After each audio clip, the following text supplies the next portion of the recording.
On Wednesday 21st of January 2015, Holocaust survivor Joanna Millen visited Hamilton, Lanarkshire to speak to senior pupils from 3 high schools and tell her own story of survival against all the odds. The visit was organised by 2 pupils from Holy Cross High School, Laura Boyd and Lindsay Ferguson. Joanna was just 2 years old when she was orphaned in the Theresienstadt concentration camp near Prague in 1944. She had been transported there from Berlin with her mother in 1943. Earlier that year, her father had been taken to Auschwitz and was among those murdered on their arrival. It started with our first conference at the Lessons from Auschwitz programme. We had a survivor telling his testimony there.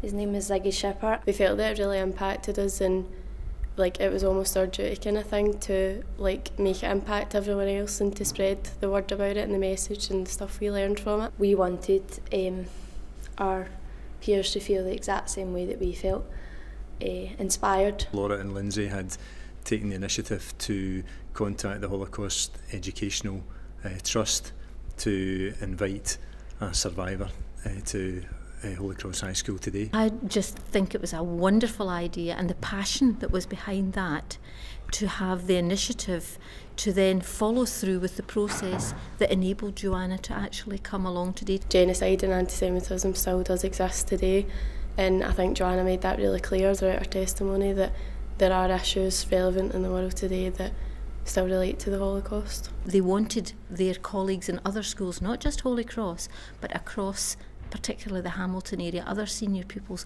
to be able to experience that and to continue to think about it. A few times during the testimony, I looked around just to see what the reaction was with people. I seen people with their mouths agape and people with their eyes completely concentrated on Joanna, and I was just delighted by the reaction of them. It adds a very personal touch that you can actually relate to in our own lives. It just shows us that there are actually things happening very similar to Joanna's situation in the world right now, and how it's important to not only stand up for ourselves but for other people in the world as well. It's almost like a lens, and that's the thing, that's what was so memorable, I think, about that speech and that story that we just heard, is that's an older generation passing it down to a new generation, which can then take that and pass it on. Just like we said before, humanising the event, it made it seem more, obviously, more real. In the camp, because she was so young, because she couldn't remember it, she ended up losing not only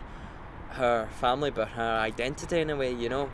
And it's taken her all these years of research trying to get that back. I thought it personalised it a lot, because you read these books about the Holocaust and you see all the numbers and you see what happened, but when you actually hear it from someone that was there, and it puts a completely different twist on it, I think.